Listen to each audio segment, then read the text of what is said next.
할렐루야. 앉으시면서 인사하시겠습니다. 정말로 반갑습니다. 주 안에서 환영합니다. 주의 말씀으로 오늘도 새로워지기를 바랍니다. 오늘 말씀의 제목은 눈을 밝히시는 하나님, 이렇게 정해보았습니다. 오늘 우리가 이 말씀 속에서 눈이 환히 밝혀지는 은혜가 임하시기를 주의 이름으로 축원합니다. 그래서 볼 것을 보게 하시고 갈 길을 가게 하시고 그리하여서 하나님과 동행하는 가운데 하나님이 우리에게 베푸시는 은총을 마음껏 누리시는 그런 은혜가 오늘 말씀 가운데 임하기를 원합니다. 지난주에 서부 지역에 우리 기도하던 새 교회가 하기야 감독이 그 재파송 불가 조치를 거두어 드림으로 인해서 그 교회를 계속 섬기게 되었다고 하는 기쁜 소식을 들었습니다. 이번 일을 위해서 한인 교회들이 연합을 했습니다. 전체 기도했습니다. 함께 동참했습니다. 그 세 교회는 물론이고 한인 연합 감리교의 뜻이 있는 교회들이 함께 동참하면서 하나님께 간구했습니다. 가만히 생각해 보세요. 어느 날 갑자기 세 교회 목사님 얼마나 황당합니까? 갑자기 그렇게 파송을 내리는데 정말로 신실하게 열심히 섬기시던 목사님들이 감독의 파송 명령 한 번에 교회가 큰 혼란에 빠지고 목사님들은 좌절하고 절망하고 깊은 나락으로 떨어지는 그런 경험을 했습니다. 이런 가운데 정말로 전국에 있는 한인연합감리교회는 물론 연합감리교단의 여러 단체에서 감독의 파송의 불가함과 부당함에 대해서 알리면서 이렇게 좋은 결과를 이제 기도하는 우리들에게 이제 하나님께서 허락해 주심으로 인해서 얼마나 감사한지 모르겠어요. 저희 목사님 정말 신실하신 목사님이십니다. 교회를 성장시키는 목사님이고 평판도 좋은 목사님이십니다. 이 목사님들조차도 이렇게 목회하면서 가장 어려운 시간을 이번에 겪게 되신 거예요. 그래서 깊은 수렁으로 빠지는 것 같았는데, 그런데 이렇게 여러 성도들의 기도를 통하여서 관심과 사랑을 통하여서 이제 이것이 회복되는 것을 보면서 우리가 참 감사했다. 하나님께 정말로 감사와 찬양과 영광을 돌렸습니다. 이게 되지 않았으면 지난주에 서부에 연회가 있었는데 그 연회가 있을 때 이 세 목사님께서 금식을 하면서 철저하게 그렇게 하나님께 더 구할 작정을 하고 기도 요청을 하고 있었습니다. 그런데 금식에 들어가기 전에 이런 조치가 내렸으니까 목사님도 좋고 교회도 좋고 기도하던 우리들도 하나님께서 역사하셨다 도우셨다 생각이 드니까 너무 감사한 거예요. 이제 저 샌디에고 교회 이성현 목사님을 위해서 좀 더 기도해 줄 필요가 있습니다. 자세한 내용은 말씀드릴 수 없지만 그 교회까지 잘 됨으로 인해서 우리의 기도가 하나님의 응답 가운데 이루어졌다고 하는 것을 이렇게 다 함께 고백하고 축하하고 기뻐하는 일이 되었으면 좋겠어요. 한 번은 한 시골 초등학교에서 어떤 한 어른이 자전거를 타고 운동장을 뱅뱅 돌고 있었습니다. 운동장을 도는데 창가에 앉아있던 한 개구장의 아이가 그 자전거를 참 처음 본 거예요. 보면서 신기해서 바라보고 있는 겁니다. 쭉 보고 있는데 그 선생님께 그러다가 걸리고 말았어요. 그 선생님이 아이가 수업 중에 딴짓을 하니까 이제 벌을 줘야지 되잖아요. 그래서 아이에게 책상 위로 올라가 그랬어요. 아이가 책상으로 올라갔습니다. 책상으로 올라간 아이에게 벌을 주는데 무슨 벌이냐면 너 이제 자전거 타는 흉내를 내. 그러니까 이 아이가 이제 자전거 타는 흉내를 내야지 되는 거예요. 페달을 밟고 이제 핸들을 잡고 이제 페달을 열심히 밟고 있었습니다. 그러니까 한참을 밟는데 이 아이가 힘들잖아요. 그러니까 힘들어서 그런지 시간이 지나면서 아이가 페달을 밟지 않고 가만히 핸들만 붙잡고 있는 흉내를 내고 있는 거예요. 그러니까 선생님이 그 아이를 나무라는 겁니다. 이놈, 너 왜 페달을 밟지 않고 있는 거야? 그랬더니 이 아이가 하는 대답이 선생님, 저 지금 내리고 있는데요. 이렇게 대답하는 거예요. 여러분, 내려갈 때는 페달 밟는 거 아니죠. 그냥 내려갈 때는 좀 쉬어야지 되죠. 더구나 페달 밟는 속도보다 내려가는 속도가 더 빠를 때는 페달을 밟으면 체인이 엉켜서 넘어지고 큰 화를 당하게 되는 겁니다. 내려가는 속도, 내리막길을 그 속도가 빠를 때는 페달을 밟아서는 정말 안 되는 겁니다. 가만히 핸들을 붙잡고 있는 게 꽉 붙잡고 있는 것입니다. 여러분, 우리의 삶이 이런 것입니다. 이 아이의 이야기 속에서 우리가 진리를 발견하게 되는데 우리의 인생이 내리막길에 있을 때 누구나 다 한 번씩은 내리막길을 경험합니다. 살면서 정말로 하나님이 사랑하는 사람이라고 하면 이 내리막길을 하나님은 내려가도록 허락하실 때가 있는데 그 내려갈 때는 가만히 있는 것입니다. 정말로 내려가는 속도가 너무 빠를 때는 페달 밟는 것을 금해야지 됩니다. 멈추고 핸들만 꽉 잡고 있으면 돼요. 여러분, 우리가 잡을 핸들이 뭡니까? 여호와 하나님인 줄로 믿습니다. 우리는 하나님만 꽉 잡고 그때는 내가 뭐 하려고 하지 말고 그 내려가는 대로 두는 거예요. 내려가면서 바람을 즐기고 내려가면서 그 하나님과 함께하는 시간을 갖는 것이 중요하다고 하는 것입니다. 그 자리에서 그렇게 하나님을 붙들다 보면은 하나님께서 그 위기의 시간에, 내려가는 시간에 무엇을 말씀하시는지 그 소리가 들려오는 거예요. 하나님의 소리는 그렇게 듣는 거예요.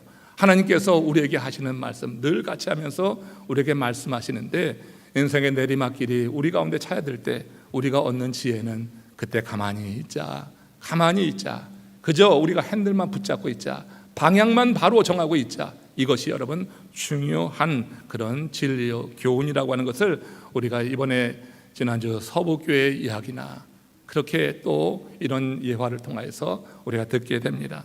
오늘 본문의 말씀이 그런 얘기가 아닌가 이런 생각을 해서 오늘 본문 말씀을 오늘 택하여서 여러분들과 같이 나누려고 합니다. 창세기 21장 14절 말씀 같이 합독해 읽겠습니다. 아브라함이 아침에 일찍 일어나 떡과 물 한 가죽 부대를 가져다가 하갈의 어깨에 메어주고 그 아이를 데리고 가게 하니, 하갈이 나가서 브엘세바 광야에서 방황하더라. 여러분, 하갈이 누굽니까? 사라의 몸종 아니겠어요?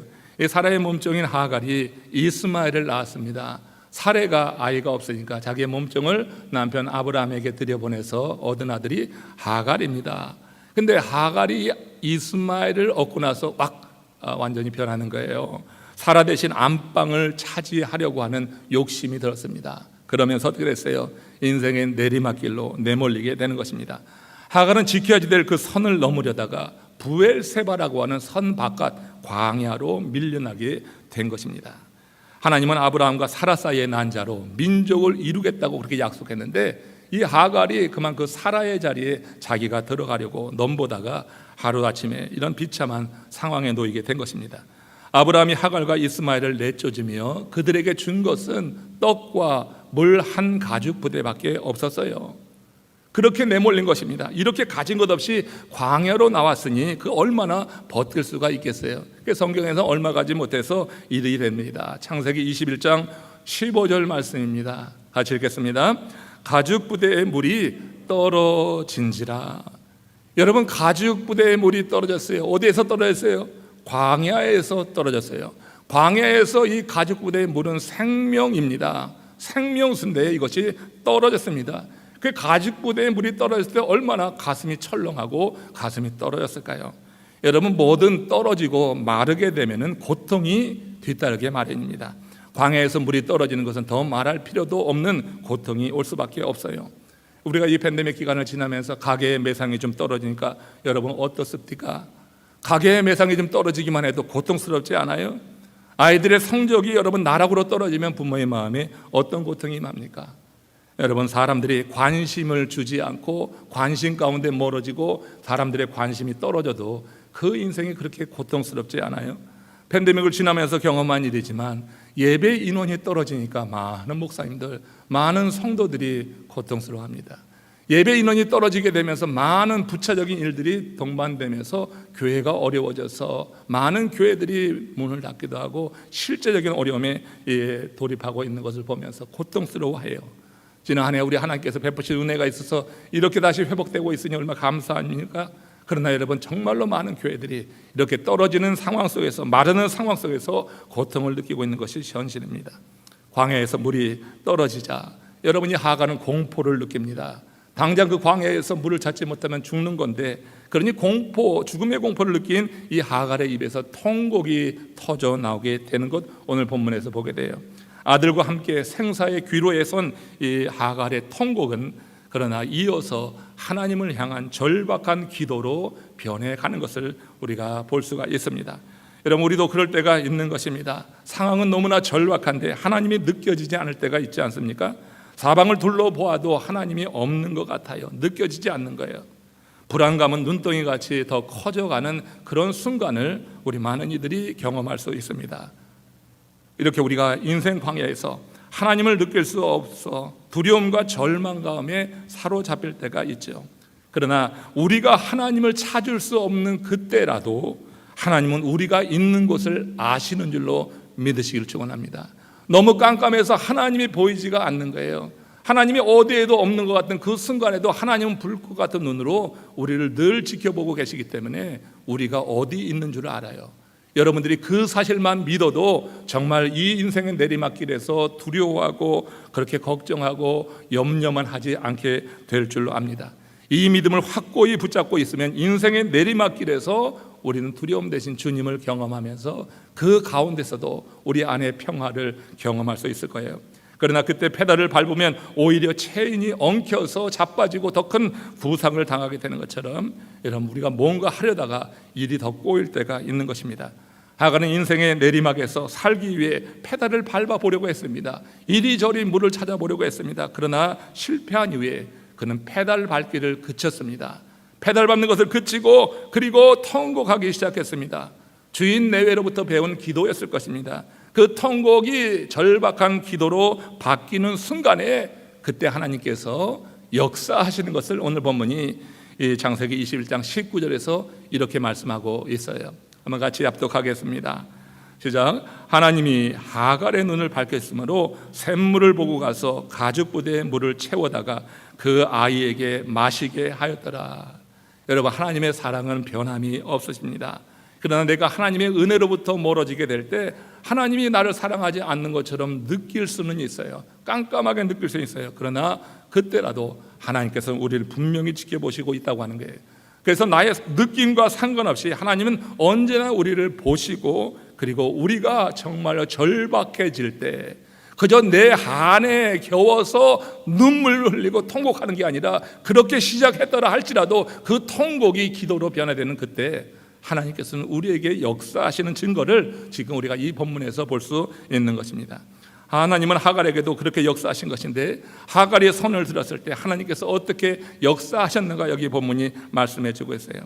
하나님은 그녀를 주목해 보다가 그 눈을 밝혀 주심으로 그 곁에 흐르고 있는 샘물을 보게 하셨다고 오늘 본문이 말씀하고 있습니다. 이 말씀이 의미하는 바는요, 하갈이 이미 그 광야에 있었던 샘물을 봤다고 하는 거예요. 이게 대단히 중요한 것입니다. 여러분, 하나님께서 기적을 내셔서 샘을 파신 게 아니라고 하는 거예요.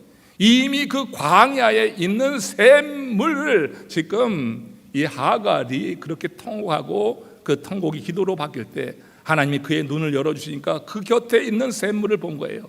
하나님이 그렇게 기적을 망발하시는 분이 아니에요. 낭발하시는 분이. 하나님은 이미 우리 가운데 있는 그걸 가지고 우리 인생의 문제를 풀어가도록 역사하시는 그런 분이라고 하는 것을 이 말씀 속에서 우리가 배워야지 돼요. 모든 기도에 기적을 베푸시는 분이 아니에요. 모든 기도에 기적을 베푸시는 분이 아니라 어떤 때 정말 기적을 베푸시지만, 그러나 많은 경우에 우리 주변에 있는 사람들과 우리 주변에 있는 여러 환경과 사건과 여러 일들을 통하여서 우리 기도에 응답하시는 이가 우리 하나님이라고 하는 것을 우리가 이 말씀에서 볼 수가 있는 것입니다. 하나님께서 하갈이 그렇게 통곡하게 될 때 그의 눈을 밝혀주셨어요. 하나님은 기적을 행하지 않았어요. 그가 그 곁에 있는 것을 보지 못했을 뿐이지 그 곁에 있는 것을 보는 눈을 열어주셔서 그의 문제를 해결해 주시는 것을 볼 수 있습니다.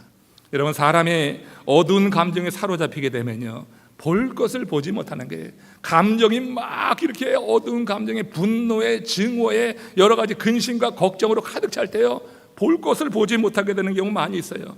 저는 여러분 살면서 교통사고를 당하기도 했어요. 그 병원에 여러분 실려간 적도 있습니다. 청년 때 이야기지만. 그리고 내가 목회하면서 교통사고를 낸 적도 있어요.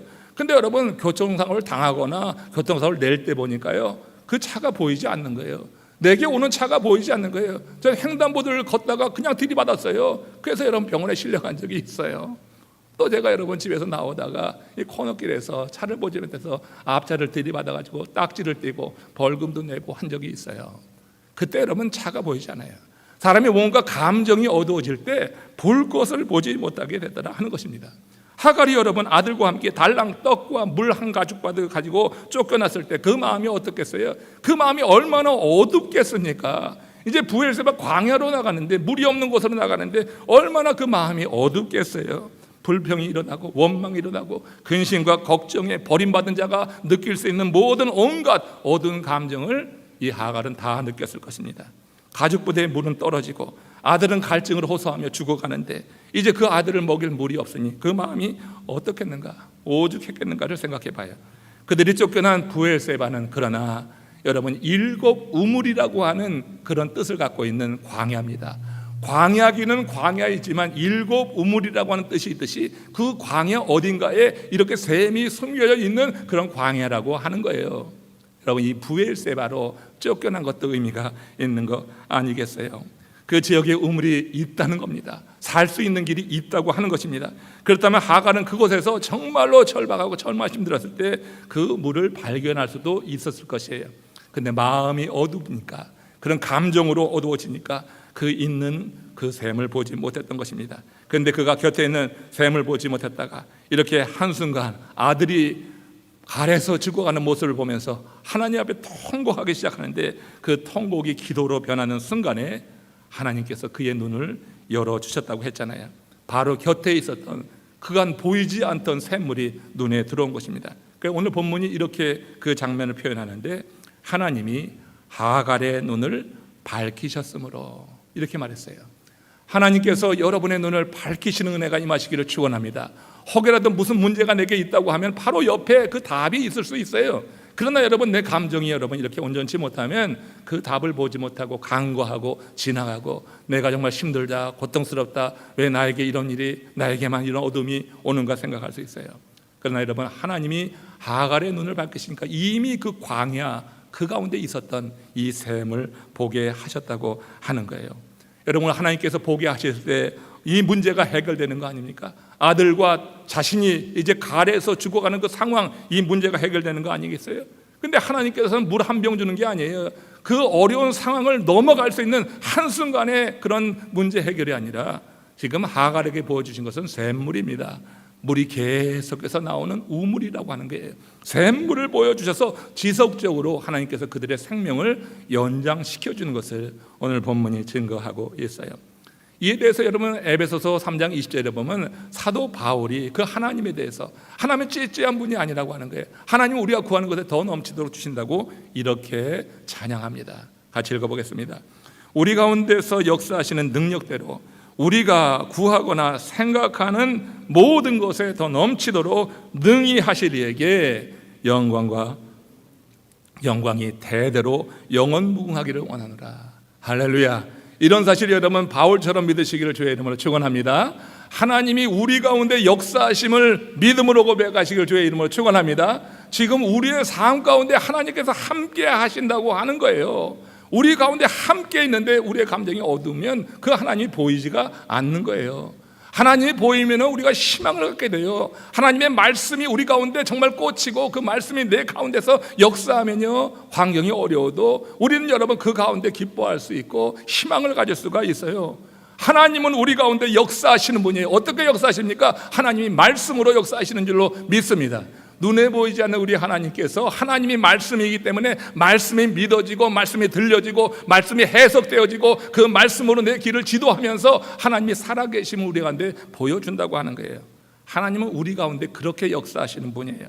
그렇게 역사하시면서 하나님의 그 능력대로 우리가 구하는 것과 내가 생각하는 것에 넘치도록, 여러분, 하갈이 물 한 병을 구했을 것입니다. 샘물을 구했겠어요? 물 한 병 구했을 것입니다. 그러나 하갈에게 하나님께서 눈을 밝혀주셔서 그에게 샘물을 보게 하셨어요. 이건 한 번 먹고 끝나는 것이 아니라 계속해서 물이 솟아올라서 살 수 있는 기반을 마련하게 되었다고 하는 거예요. 여기서부터 살게 되는 것입니다. 이 우물만 발견하면 브엘세바라고 할지라도 살아갈 수 있는 것이라고 하는 거예요. 하나님이 이렇게 역사하시는 분이에요. 우리는 인생길에서 삶이 고단할수록, 힘들수록 어두운 감정에 사로잡히기 쉽습니다. 그런 영적인 시각에서 보면은 그때가 바로 하나님께 단을 쌓을 때예요. 여러분, 단 쌓는 것을 게을르게 하지 마십시오. 정말 팬데믹을 지나면서 이 단 쌓는 것을 게을르게 하신 분들이 여러분 없지 않잖아요. 솔직히 그렇게 여러분 단을 쌓지 않았습니까? 온라인으로 예배 드린다고 하지만 누워서 여러분 셀폰으로 보지 않았습니까? 하나님을 단을 쌓는데 얼마나 게으르게, 하나님 보시기에 정말 하나님 받기 어려운 그런 모습으로 예배 드리지 않았습니까? 여러분, 우리가 영적인 시각에서 보면은 지금 이런 시각이 하나님께 단을 쌓을 시간이에요. 그분의 이름을 부를 때예요. 한마디로 은혜 받을 때라고 하는 거예요. 어두울 때가 은혜 받을 때라고 하는 것을 여러분 고백할 수 있기를 축원합니다. 정말 내 인생이 어두울 때, 내리막으로 내려갈 때 정말 하나님께서 더 뚜렷하게 우리 가운데 나타날 수 있는 시간이 될 수 있는 거예요. 바로 오늘이 그날인 분들이 오늘 이 자리에 있을 수 있습니다. 여러분 지금 마음이 어두운 상태로 나와 계신 분이 혹 계시다고 하면 지금이 바로 은혜 받을 시간이다. 지금이 주의 이름을 부를 시간이다. 처음에 기도가 안 돼도 통곡이라도 하십시오. 통곡이라도 하다 보면 나중에 그 통곡이 기도로 바뀌어가도록 성령이 역사하시는 거예요. 그렇기 때문에 지금이 여러분, 내가 지금 어두운 감정에 아무것도 보이지 않는 분이 혹 있을 수 있는데 바로 오늘이 그날이 되어서 은혜를 받고 하나님의 역사를 경험할 수 있기를 원합니다. 사람에게 하소연할 일이 아니라 주의 전에서 나와서 온 마음으로 하나님의 이름을 불러보는 것, 이것이 여러분 하나님이 우리에게 그 내리막길을 허락하시는 이유라고 하는 거예요. 내리막길에서 하나님조차 만나지 못하고 말씀조차 믿어지지 않고 한다면 내리막길 속에서 여러분 정말로 너무 힘든 그런 시간을 지낼 수밖에 없는 것입니다. 우리 하나님께서 오늘 여러분의 눈을 열어주시되 내리막길에 혹시라도 있는 분이 계시다고 하면 그 눈을 열어주셔서 바로 여러분 옆에 있는 샘물을 보는 은혜를 하나님께서 허락하시기를 바랍니다. 답은 옆에 있어요. 답은 멀리 있지 않고 바로 옆에 있을 수 있어요. 옆에 있는 누군가가 여러분을 세우는 사람이 될 수 있는 거고, 여러분들이 지금 현재 겪고 있는 여러분 삶 속에 나타난 그 일이 여러분들에게 하나님이 응답하시는 그런 말씀일 수 있는 겁니다. 바로 옆에 하나님께서 우리에게 생수로 주시는 이 샘물을 보는 눈이 열릴 수 있기를 원해요. 우리 인생에 나타나는 모든 일들이 서로 연관되어 있다고 하는 사실을 믿는 하나님의 사람이에요. 하나님의 섭리를 믿는 사람이에요. 모든 것이 여러분 우연하게 일어난 일은 하나도 없다는 것이 성경에 우리에게 가르쳐주는 말씀이에요. 우리의 나타난 모든 일은 서로 연관이 되어져 있는 것입니다. 그래서 여러분 하나님의 감추어둔 일이 우리의 나타난 일 속에 가리워져 있다 하는 거예요. 그러니까 나타난 일 속에는 하나님이 감추어두신 뜻이 있어요. 다만 우리가 그 일을 통하여서 하나님의 말씀을 행하게 하려 함이라고 했으니, 우리가 하나님의 말씀 가운데 붙들려서 내려갈 때는 페달 밟지 말고 내려갈 때는 핸들만 붙잡고 있어요. 하나님만 붙잡으라고 하는 거예요. 그 말씀만 의지해 보라고 하는 거예요. 그럴 때 여러분 그 말씀이 우리 속에 역사하면서 우리에게 살 길을 내주시는 것을 경험할 수 있는 겁니다. 하나님이 우리 인생을 진단하고 처방하신 후에 우리 인생에게 허락하시는 나타난 일들을 우리는 볼 줄 알아야 돼요. 하나하나 떼어보면 그 모든 일이 고통스럽고 이해가 되지 않는 일이 될 수 있어요. 그러나 전체적으로 보면 유익한 일이 될 수 있다. 이것이 우리가 믿는 하나님이에요. 하나님께서 모든 일을 다 연관지어서 하나님의 섭리 가운데 구원의 그런 은혜 가운데 있는 자들에게 최고의 선으로 되돌려 주시고 그 삶을 회복시켜 주실 수 있음을 믿으시기를 주의 이름으로 축원합니다. 하나하나 그 일을 겪을 때 너무 괴동스럽고 너무 이해가 되지 않고 힘들지만 지나놓고 우리가 전체적으로 볼 때는 하나님의 손길이 거기에 분명히 있었다고 하는 것을 우리가 알 수 있는 거예요.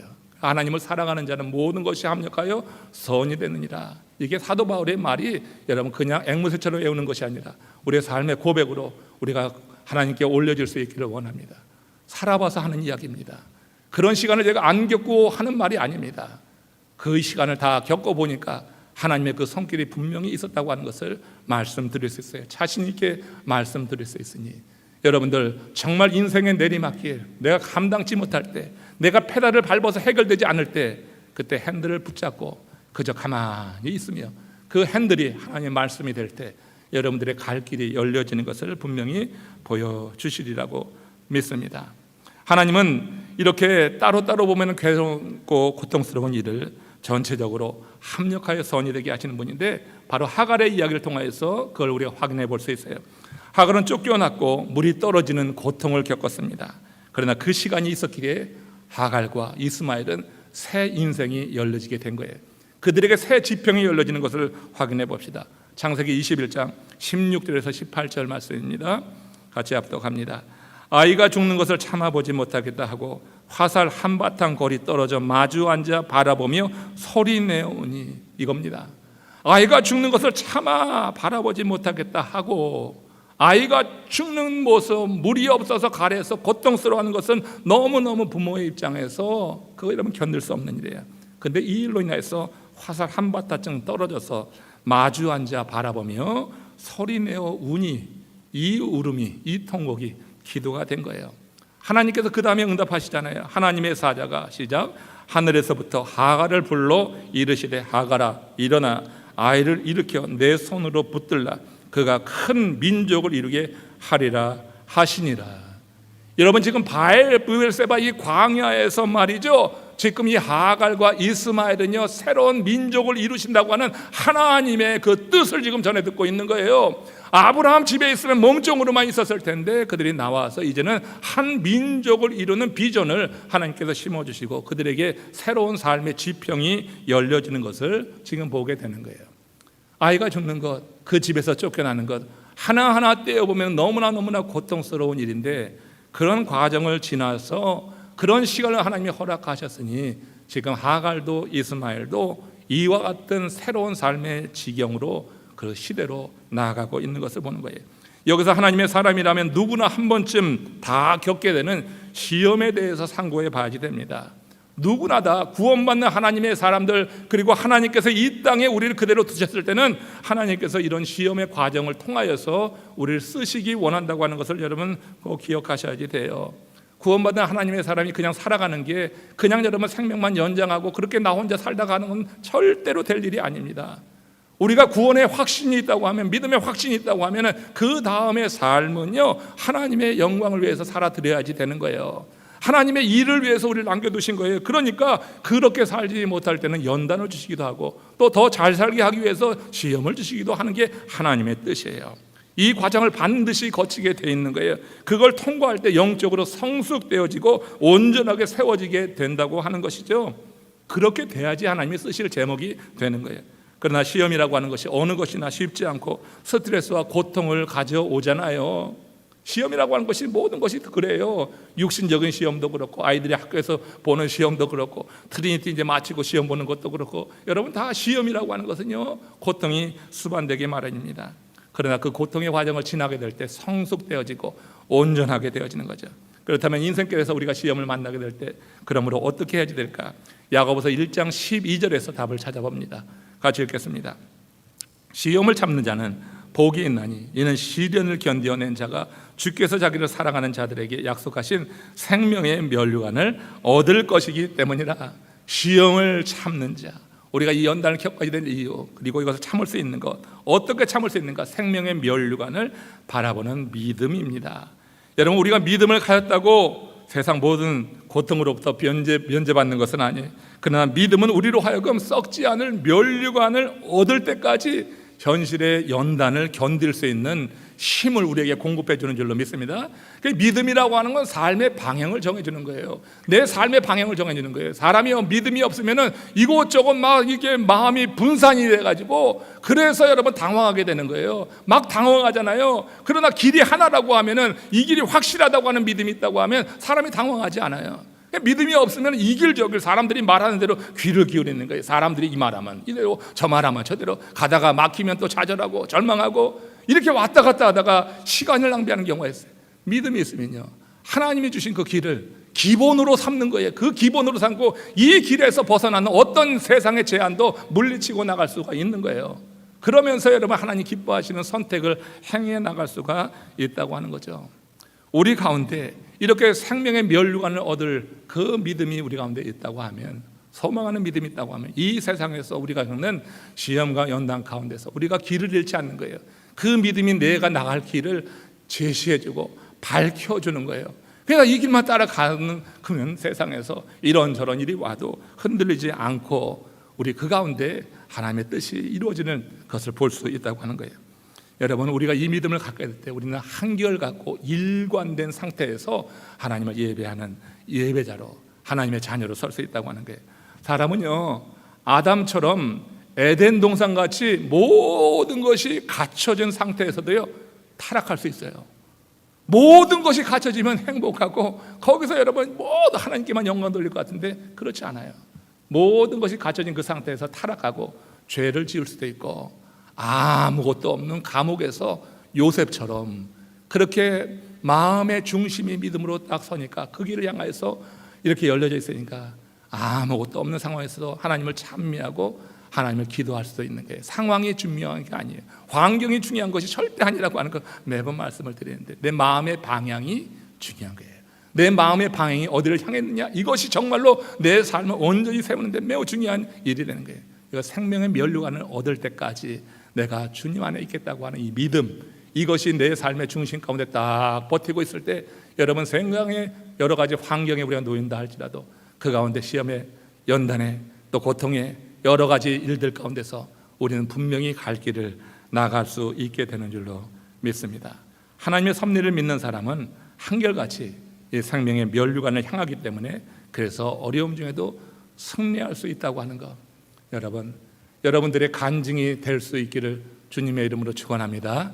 여러분들의 간증이 되어서 여러분들이 나가서 누군가에게 여러분이 자신 있게 말할 수 있기를 원해요.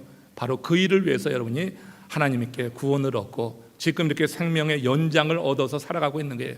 하나님이 생명 연장시켜준 건 괜히 그리하시는 것이 아니라고 하는 것을 분명히 알아야 될 겁니다. 곤충 중에 주변 환경에 따라서 혹 계절별로 외피 색을 이렇게 바꾸면서 자신을 위장하는 곤충들이 있습니다. 그들은 자기보다 강한 종으로부터 자신을 보호하기 위해서 주변 환경에 그 색깔을 바꿔가면서 적응하는 거 아니에요? 동화해버리는 거예요. 드러나면 죽는다고 하는 생존 본능이 그런 변화를 가능하게 하는 게 내 색을 변화시켜버리는 게. 근데 환경에 따라서 그렇게 자주 자신을 감추고 위장하는 곤충들은 1년 이상 살지 못합니다. 그러나 털갈이를 하고 또 여러분 허물을 벗을지언정 늘 자기 색을 유지하는 짐승들은 오래 장수한다고 하잖아요. 하나님의 사람이 누굽니까? 환경에 따라서 조건에 따라서 신앙의 색을 바꾸지 않는 사람들입니다. 여러분 좀 어렵다고 편리함을 쫓아가지 마십시오. 예배하는 것을 나태하게 행하지 마십시오. 조금 어려울수록 더욱더 여러분 마음을 모아서 하나님을 예배하는 예배 자리에 있기를 원합니다. 하나님의 사람들 어떤 상황에서든지 슬플 때든 기쁠 때든 성도의 색을 바꿔서는 안 돼요. 성도의 색을 바꿔버리고 세상의 색에 그저 그렇게 동화되어서 자신을 위장하고 그 세상 속에서 세상 사람들과 더불어서 그냥 그저 그렇게 살다가 갈 인생이 아니라고요. 하나님이 그 일을 위해서 당신의 독생자를 십자가에 달고 여러분을 구원해 주신 것이 아니에요. 하나님께서 그 생자를 우리를 위해서 주실 때는 우리의 신앙의 색을 분명히 하면서 이 땅에서 하나님의 나라를 확장하라고 우리에게 은혜를 베푸신 줄로 믿습니다. 성도의 색을 바꾸지 않는 것, 이게 하나님의 사람들의 모습이 되어야 되는 것. 이와 관련해서 신명기 20장 1절 말씀 보십시오. 자, 같이 합독합니다. 내가 나가서 적군과 싸우려 할 때에 말과 병과 백성이 너보다 많음을 볼지라도 그들을 두려워하지 말라. 애굽 땅에서 너를 인도하여 내신 내 하나님 여호와께서 너와 함께 하시느니라.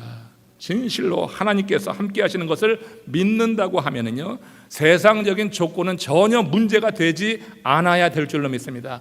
하나님이 함께 하시는 것이 믿는 사람이 세상적인 조건에 따라서 이리 엎치락 뒤치락 해서는 되지 않는 거예요. 하나님이 함께 하신다고 하는 것을 믿는다면 세상적 조건이 우리에게 그렇게 큰 영향을 미치지는 말아야지 되는 거예요. 세상 사람들은 말과 병과 백성이 많은 사람 앞에 서면은 작아지고 나중에는 비굴해지기까지 해요. 타협하고 그들 가운데 그저 여러분 속해 살아가려고 해요. 그러나 하나님의 사람은 창조주 하나님을 배경으로 삼고 살아가고 있어요. 결코 그렇게 행동해서는 안 돼요. 하나님의 사람이 세상 사람들 앞에 작아지는 것은 정말 부끄러운 일이에요. 세상의 권력자 앞에, 세상에 몸 가진 사람 앞에, 힘 있는 자 앞에 작아지는 것은 그거는 여러분 정말 부끄러운 일이에요. 감독이 힘이 있었지만 성도들이 한 가지 마음으로 뜻을 세우니까 힘 있는 감독도 어떻게 할 수 없어 자기 뜻을 바꾸고 이제 여러분 우리의 뜻을 이렇게 관철시켜주고 그래서 목회할 수 있도록 우리 목사님들을 그렇게 이제 허락하는 것을 들으면서 그런 생각이 들어요. 한결같아야 돼요. 권력 앞에서 초라해지지 않기를 원해요. 권력 앞에서 비굴해지지 않기를 원해요. 세상의 부자들 앞에서 그들 앞에서 여러분 정말로 비굴해지지 않기를 원해요. 우리 하나님께서 내게 주신 믿음은 그 정도의 믿음이 아닌 거예요. 우리가 하나님이 주신 믿음 안에 서서 분명한 방향을 정하고 살아가게 될 때 세상의 어떤 것으로부터도 정말 그 세상 조건이 문제가 되지 않는 삶을 산다. 하나님의 사람은 하나님께서 그 사람의 배후에서 역사하시고 당신을 의뢰하는 자의 배후에서 함께 하시면서 그를 세우시고 빛나게 하신다고 하는 이 사실에 대한 믿음을 가져야 돼요. 이와 관련해서 에스겔서 16장 14절 말씀 보십시오. 같이 합독합니다. 내 화려함으로 말미암아 내 명성이 이방인 중에 퍼졌으면 내가 내게 입힌 영화로 내 화려함이 온전함이라. 나주 여호와의 말이니라. 지금 하나님은 에스겔을 통하여서 그 유대 백성이 화려했을 때 하나님이 복을 주셔서 명성이 온 세상에 알려지고 그들이 많은 사람들의 빚을 받으며 화려하게 있었을 때 그것이 바로 하나님께서 그들에게 입혀주신 영화로 말미암은 것이었다, 이렇게 말씀하고 있는 거예요. 여러분, 하나님이 우리의 배우에 되실 때 우리가 하나님의 말씀을 꽉 붙잡고 내 페달 밟는 것을 멈추고 그렇게 하나님의 말씀을 붙잡고 내려가려 할 때 하나님께서 내려가던 인생을 다시 올리시고 그를 명성을 드러내게 하시고 그로 화려하게 많은 사람들의 각광을 받게 하시며 인생의 사는 맛도 누리게 하시는 줄로 믿습니다. 유대 백성들에게 그랬었는데, 그런데 그들이 이런 하나님의 뜻을 망각하고 믿지 않는 그들을 하나님께서 지켜주시겠어요? 화려함을 믿고 내 명성을 가지고, 이게 뭐예요? 그 명성과 그가 얻는 이 화려함이 자기의 공로로 자기의 힘으로 되었다고 하는 생각이 있으니까 행음하는 거예요. 하나님이 그를 높여주셨다고 하는 것, 하나님이 그로 빛나게 하셨다고 하는 사실을 믿는다고 하면 어떻게 행음을 합니까? 그건 말이 되지 않는 일이죠. 하나님이 그들을 높여주셨다고 하는 일에 대해서 확신한다고 하면 어찌 행음하겠어요? 그럴 수가 없는 거예요. 그러나 그들은 이렇게 하나님이 그들을 높여주시고 이름을 나타내고 그들로 하여금 많은 사람들에게 이렇게 하는, 그야말로 하나님의 역사를 막으려고 했던 일이었다. 그래서 하나님께서 이 하갈에게 그런 시간을 허락하신 것이라고 우리가 생각할 수 있어요. 결국 하갈은 아들과 함께 주인집에서 쫓겨나서 인생의 급경사 내리막길을 걷게 되는 거예요. 그런데 이 시간이 다시 하갈과 이스마엘의 새로운 삶의 지평이 열려지는 시간이 되었어요. 하나님은 그들을 긍휼히 여겼어요. 왜 긍휼히 여겼어요? 그렇게 내리막길로 치닫게 될 때 하갈이 처음에는 통곡했지만 그 통곡이 주인집에서 배운 기도로 변화되게 된 거예요. 그러니까 어디에 머물러 있었느냐는 인생이 어려울 때 그게 결국 나타나게 되는 것 같아요. 정말로 힘들 때 그때 여러분 내 아래 잠재적으로 있는 그런 믿음이 발휘될 수도 있더라고요. 어려서 저도 그렇게 신앙생활을 했었는데 정말 어려움일 때까지는 신앙의 능력을 맛보지 못했는데 내 인생에 어려움이 겹겹이 오고 인생의 내리막길을 막 가게 되니까 그때 6살 때부터 배운 신앙이 내 안에서 일어나면서 하나님을 찾게 되더라고요. 하나님을 찾으니까 하나님께서 기회를 주셔서 지금 40년 가까이 잘 살고 있어요. 하나님의 영광이, 하나님의 일이 이루어지는 것을 보게 되는 겁니다. 내려갈 때 보았네, 올라갈 때 못 본 그 꽃이라고 하는 시가 있어요. 이 시에서 우리가 주 예수 그리스도를 그 꽃에 한번 대비해 보세요. 내려갈 때 보았네, 올라갈 때 못 본 그 꽃, 여기에 예수님을 대비해 보면은요, 이 의미가 굉장히 달라지게 됩니다. 사람들이 세상에서 올라갈 때는, 다시 말해서 즉 명성과 화려함으로 둘러싸일 때는 그 꽃이 눈에 들어오지 않습니다. 그러나 내리막길을 내려갈 때, 그래서 페달을 밟을 수조차 없을 그때, 핸들만 붙잡고 내려가는 그때 그 꽃이 눈에 들어올 수 있는 것, 이거 하나님이 행하시는 일이에요. 구원받는 하나님의 사람들에게 하나님이 이렇게 행하시는 거예요. 이렇듯 말씀에 청종하고 그 이름을 부르는 자의 눈을 밝혀주셔서 우리 인생길에서 하나님께서 볼 것을 보게 하시는 거예요. 내 인생의 문제는 하나님이 눈을 밝혀주셔서 하갈이 샘을 보았듯이 보면 해결되는 거예요. 하나님이 굳이 다른 기적을 열지 않으셔도 내게 이미 하나님이 베푸신 은혜를 보는 눈이 열리면 그럼 인생의 문제가 해결되는 거예요. 기적만 구하지 마시고 내가 보지 못하고 있는 것을 보는 눈을 열어주시옵소서. 어려울 때, 하나님 앞에 구할 때 하나님께서 하갈의 눈을 밝히셨으므로 그 곁에 있는 샘을 보게 하셨더라 하는 이런 경험이 저와 여러분 모두에게 누려지셔서 우리 남풀의 가족들은 어떤 상황에서든지 하나님을 향하여서 분명한 이 방향을 잡고 그렇게 나아가는 건데, 한결같이 주님을 인정하고 하나님의 은혜 가운데 거하는 하나님의 사람들 되시기를 주의 이름으로 축원합니다. 다 같이 고개 숙여서 오늘 말씀을 생각하며 합심으로 기도하시겠습니다. 우리 인생길에 우리 주님께서 목자가 되어셔서 우리를 때로는 푸른 초장으로 쉴 만한 물가로 인도하시지만 정말 우리를 또 살게 하기 위해서 사망의 음침한 길로 지나게 하실 때가 있습니다. 이 사망의 음침한 골목길, 이 사망의 음침한 길로 지나는 것은 우리를 죽이기 위함이 아닌 겁니다. 우리를 살리기 위함입니다. 우리에게 뭔가 주기 위함이고 새로운 삶을 살게 하기 위함입니다. 이런 사실에 대한 믿음을 가지고 오늘 합심으로 함께 기도하며 다시 한번 은혜의 보좌로 나가겠습니다. 기도하십니다.